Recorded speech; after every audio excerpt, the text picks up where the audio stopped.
Hello everyone, this is the Magic Master, and now I have unmuted the mic. Welcome back to the GTA RG. So, I know I said we'd probably be doing more race today, but unfortunately Butter is not available to film today, so instead we're just going to jump straight into Gate 6 from the GTA RG.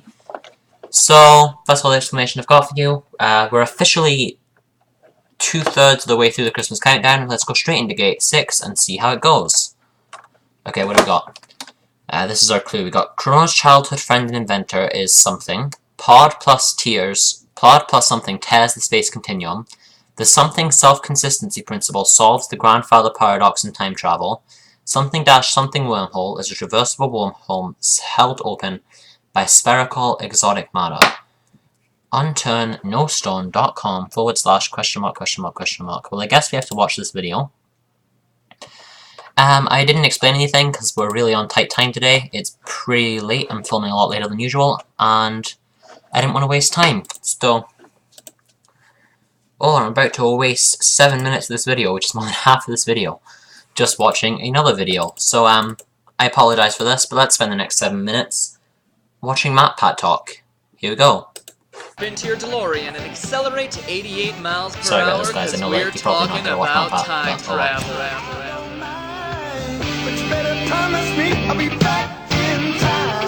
Hello, Internet, and welcome to Game Theory, gaming's tangential learning experience. Through these videos, we hope you'll find more reasons to... Okay, I feel like I should give some explanation. Basically, this is an ARG created by MatPat. We're using a bunch of different tools to try and solve puzzles.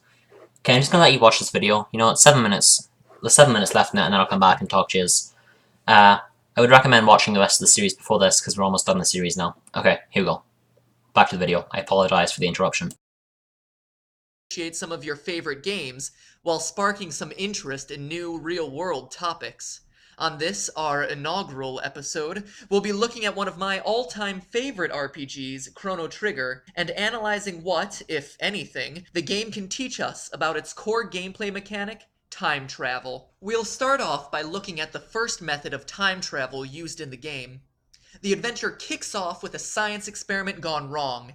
Take one teleportation pod, throw in a magical pendant, and bada bing bada boom, you've accidentally torn the time-space continuum. The characters eventually refer to these fourth dimension portals as time gates, but is it fact or fiction? Are there any real-world equivalents to these phenomena? Well, Square, Chrono's developer, knows what they were talking about because, believe it or not, there have been reports of real-world time gates. They're officially called time slips, paranormal events where a group of people travel through time via some unknown, accidental, or mystical way. The reports are... well, I'll let you be the judge. This link will take you to some videos outlining a few of these stories, specifically one from 1979 about a time-tripping hotel. Chrono's time gates are also very reminiscent of wormholes, specifically traversable wormholes, a theoretical physics concept that is thought to serve as a shortcut through time and space. The Morris Thorne wormhole, the first ever proposed, was thought to be held open by some spherical exotic matter and, surprisingly, look very similar to the ones found in the game. Point, Chrono. That covers one mode of transportation found in the game, but what about the time machine, the aptly named Epic? Well, to analyze this, we need to examine how it works, and to do that, let's look at its animation. When you set a course for another era, the Epic speeds up, presumably flies around the world because it disappears on one half of the screen only to reappear on the other side, and then vanishes into a flash of light. So how accurate is it? Once again, I am happy to say that it's really not that far from the truth. According to Einstein's theories of relativity, if we could achieve a speed approaching the speed of light, a dilation of time would occur, causing time to pass slower on the moving body relative to that on Earth, technically making it possible to travel into the future. So let's take it one step further. Does the Epic actually reach these enormous speeds? The whole animation takes 3 seconds, so figuring that the circumference of the Earth is about 24,900 miles at the equator, you're traveling at speeds around 8,300 miles per second. Now compare that to the speed of light, which is 186,000 miles per second, and Chrono and the gang don't come close. But I would hazard to say that even at their speeds, some time dilation effects would occur. And now it's time for a segment I like to call Deep Thoughts in Gaming. This week's Deep Thought is a point in the Chrono story that I skimmed over when I was 9 years old playing the game for the first time. Let's set the scene. So upon arriving in the Middle Ages, your party member Marl from the present is mistaken for the kingdom's kidnapped queen. Thinking that their lost queen has returned, the medieval search party ends, thus ensuring the death of the real queen. As a result, Marl, who is really a princess and the descendant of the lost queen, disappears completely. In essence, what my impatient 9-year-old mind couldn't understand at the time was the game designers setting up what is called a grandfather paradox. It goes something like this. Okay, and the video freezes, so we're gonna see how much of it we can solve while it loads. Chrono's childhood friend and inventor is. So if we start here, our options are Marl, Lucas, or Frog. So we know Marl's the princess. The something self-consistency, the space-time wormhole, surely isn't right. Oh, it's one of these, Thoris Hole, Moorstone. Okay. So let's jump backwards and see who his friend and inventor is. We watched about half the video, but you know, it told us to start loading, so. Throw in a magical pendant and bada bing bada boom. Okay. The game can teach us about its core gameplay mechanic, time travel. We'll start off by looking at the first method of time travel used in the game. The adventure kicks off with a science experiment gone wrong. Take one teleportation pod, throw... Could be Marl, actually. Marl is there.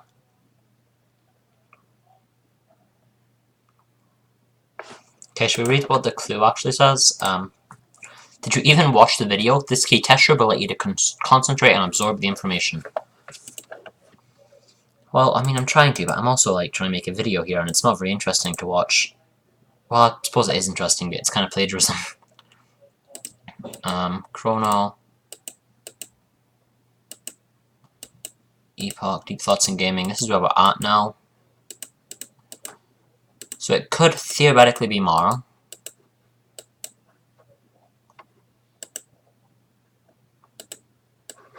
Okay. Away to the ones found in the game. Point, Chrono. That covers one mode of transportation found in the game, but what about the time machine? Hold on. Strap into your DeLorean and accelerate to 88 miles per hour, because we're talking about time travel.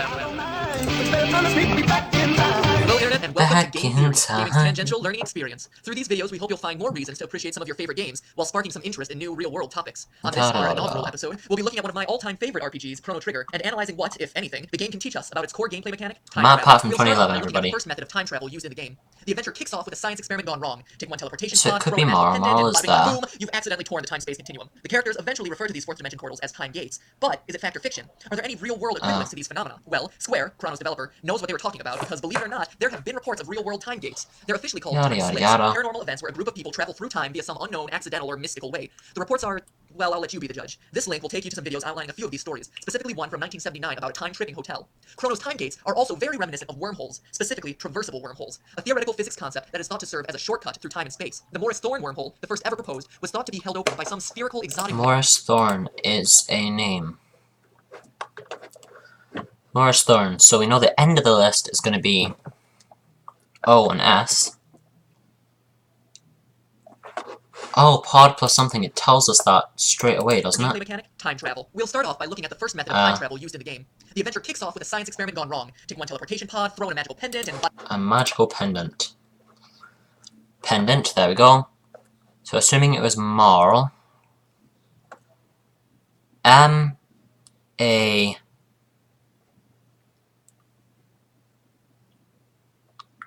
I'm pretty sure it's Z. Okay, hold on. Bada bing bada boom, you've accidentally torn the time space. Actually, let me open Notepad and just write down what we know to be the answers.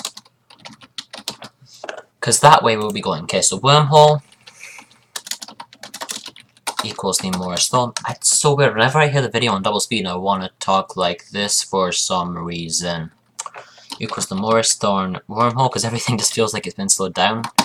What was the other one we found? Pod plus pendant. Pod plus pendant. I'll put this on my second screen. And you won't be able to see it, but you don't really need to. I'll pull it on screen if it becomes important. Okay. We still need to figure out what the self-consistency paradox is. So let's go forwards. Grandfather paradox. Isn't possible, while others, like physicists Igor Novikov and Kip Thorne, resolve the paradox by proposing that any time travel must be self-consistent. That is, anything a time traveler does has always been a part of history, or in other words, that past events cannot be changed, only altered toward the same conclusion. So, when Chrono and the team rescue... So what's the question?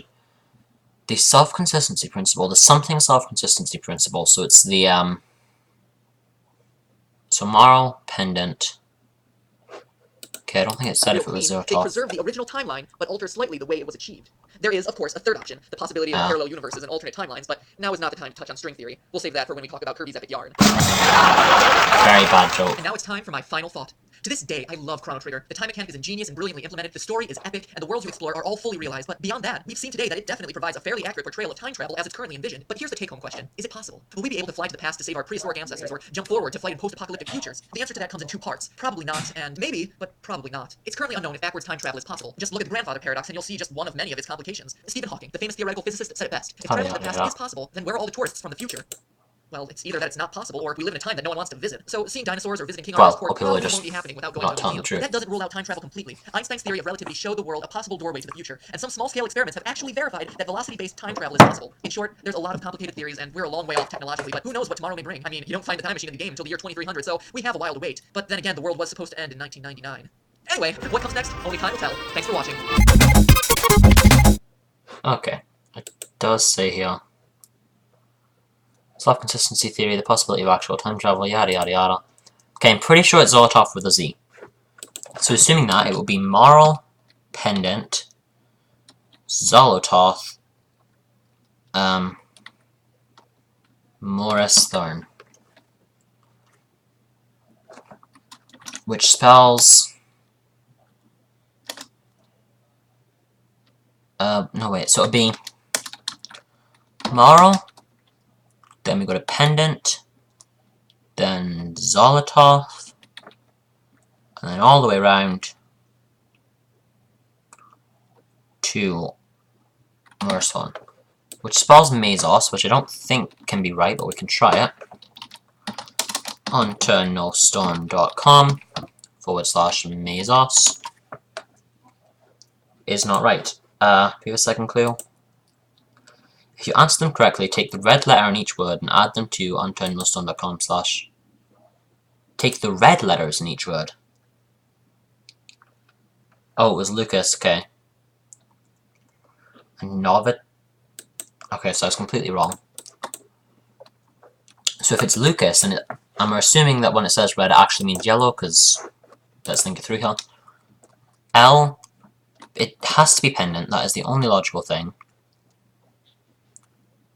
Right, it is pendant, right? Pendant. Novikov isn't a word on here that I could see. From Lucas, we go to pendant. We need to get to Novitov, but the only one that's there is Zolotov and Sermonov. Novitov is a V. Lav. And then we have Morris Thorn. Morris Thorn was right. So Lavos. Is Lavos right?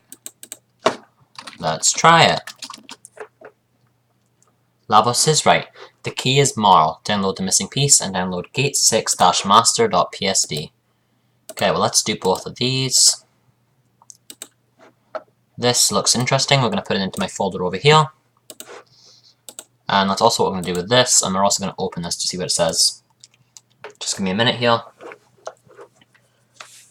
Drag this in here. Okay. So let's go over to Photopia and just see what this key 6 is, and we'll drop that.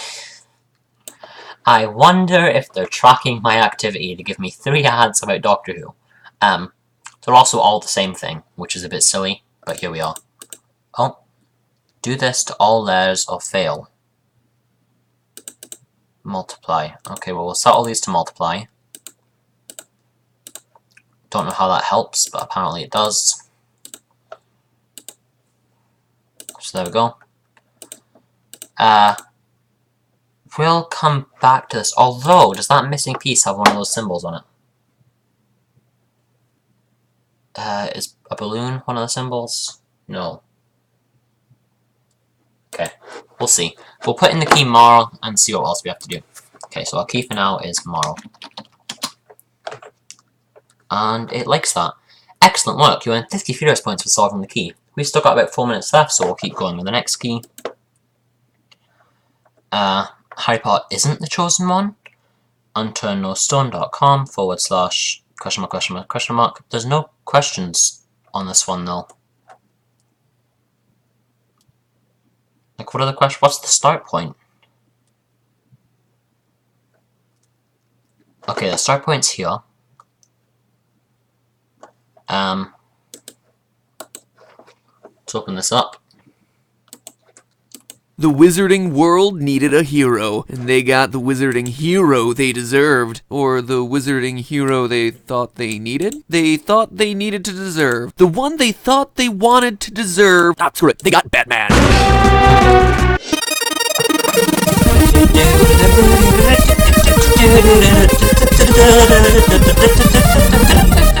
The one with the power to vanquish the Dark Lord approaches, born to those who have thrice defied him, born as the 7th month dies. And the Dark Lord will mark him as his equal, but he will have power the Dark Lord knows not, and either must die at the hand of the other, for neither can live while the other survives. The one with the power to vanquish the Dark Lord will be born as the 7th month dies.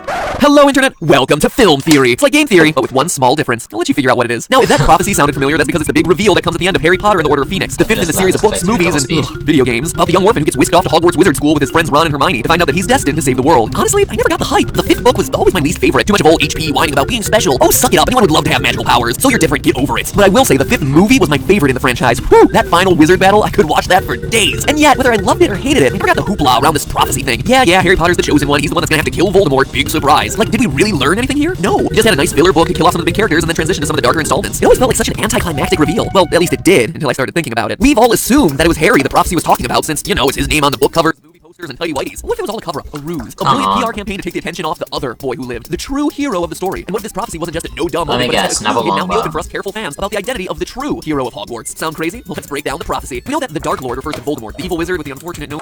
Okay, so going through, we need Harry's birthday. Then it would appear we need the name of his parents, which would be James or Lily, so I don't know if it wants his mum or his dad. Then it wants Hedwig, Trevor, Fang, Scabbers, Voldemort, Bellatrix, Malfoy, Salamander, Snape, Dementor, Balicist. Okay, I guess we'll just keep watching.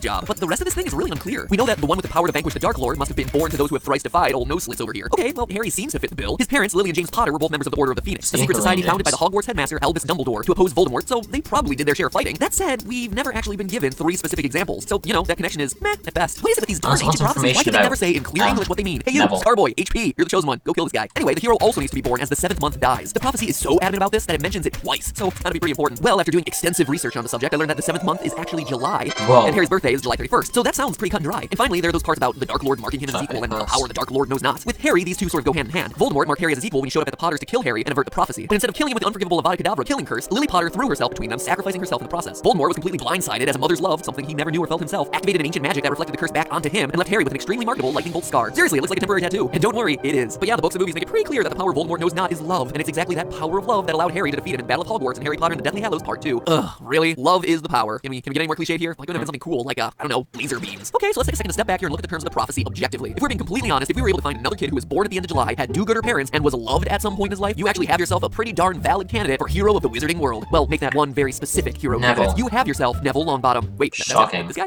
Wow, yeah, he actually turned out to be quite handsome, didn't he? In a strictly platonic, hey, I'm able to appreciate his handsomeness in a strictly platonic way. No getting ideas. Now, I get the confusion. In the movies, Neville was worse than the 3rd wheel. He was a 4th wheel to the Harry, Ron, Hermione tricycle. And yeah, the idea that he's a hero seems like one of those bits of far-flung fan fiction that surfaced in some dark corner of Reddit. But if you go to me on this one for a minute, you'll be surprised by what you actually. Let's go back to the prophecy. Born as the 7th month dies. That was the biggest and least vague stipulation of the prophecy, and one that would be really difficult for me to fudge. Funny thing is, though, I don't have to. Neville's birthday was on July 30th, one day earlier than Harry's, and based on the vague wording, I'd say we have at least Is a his few dad's days window name here. Especially if the Frank? prophecy is okay writing off love as the power he who must have sleep apnea knows not. Okay, next. Born to those who thrice defied him. So Lily and James Potter may have done their share of vold-defying. Again, there are really no clear examples given to us, but look at Neville's parents, Frank and Alice Longbottom. These two were oral. Frank and Alice.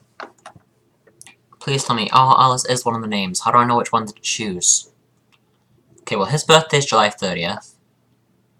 Which means the quickest path would then be to go Frank. Which would then direct us to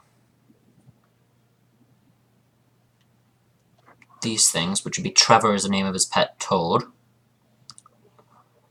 Then the person he defeats is Nagini. I don't know which one of these it could be. Phoenix, probably. And his greatest fear is Snape. Should we try copying some of this out, randomly hoping it works?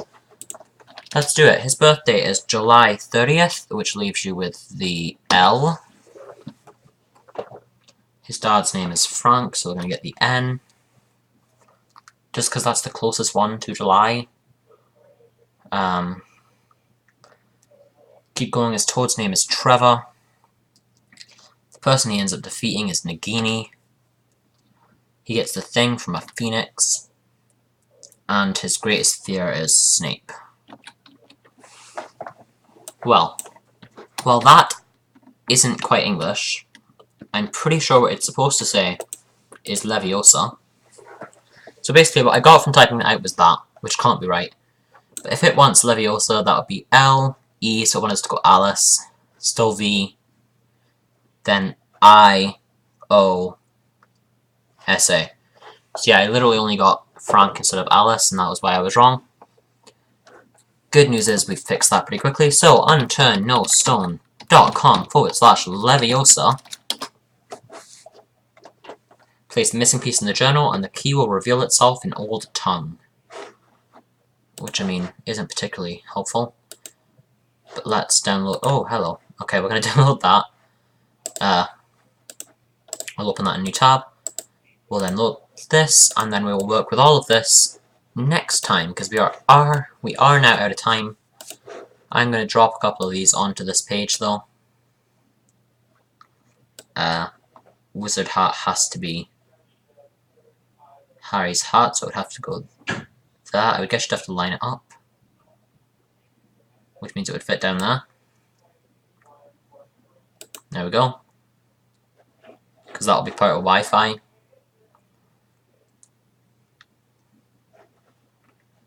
Which potentially makes sense. We'd have to set this to multiply. Then we can drop some missing pieces in here, see if any of them fit in.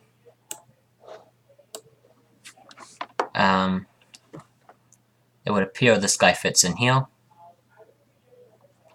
Like that. And this guy must then logically fit in here, does he? He does not. Does this guy fit in here, maybe? Yep, that's where that guy goes. And we'll set both of these to multiply just to stay in good things, so we're keeping track of all the rolls. We can get rid of this right now. Is that even remotely helpful to us? Not really. It doesn't even really line up, because if I was to line it up perfectly, it would be like that, but then that doesn't really make sense. Although it does line up the Wi-Fi perfectly as well. So maybe that is what we're supposed to do? What? No, don't do that. Go back to where you just were. There we go. Okay. Oh, then I have to move the pieces to match. Just this piece has to fit here. Can I make that more visible by turning off Chrono Trigger for a minute here? We can. Does that help us? A little bit. Let's zoom in on here. Oh, look. This is such a better idea. Then I can place this right here. And then if I go back, is that what that looks like now? If I move this away? No? What if I do Control Save? And then go over here. Now it does. Now I don't need this. Now I can delete that. Sure, I'll do that to Chrono Trigger as well. Let's go Chrono Trigger.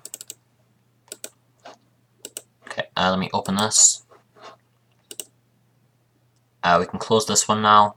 I am going to have to deal with it more in a second, but not yet. For now, open up this guy. You're like, you know how it will let me open that? No, it doesn't let me do that. So missing piece A still has to fit there, like normal, but that's fine. And then, we'll take a better look at all this stuff tomorrow, or maybe not tomorrow, whenever the next video is. But that is all the time we have for today. I lied, we have to get the key in. Let's find the key. Okay, we're going to go way over today.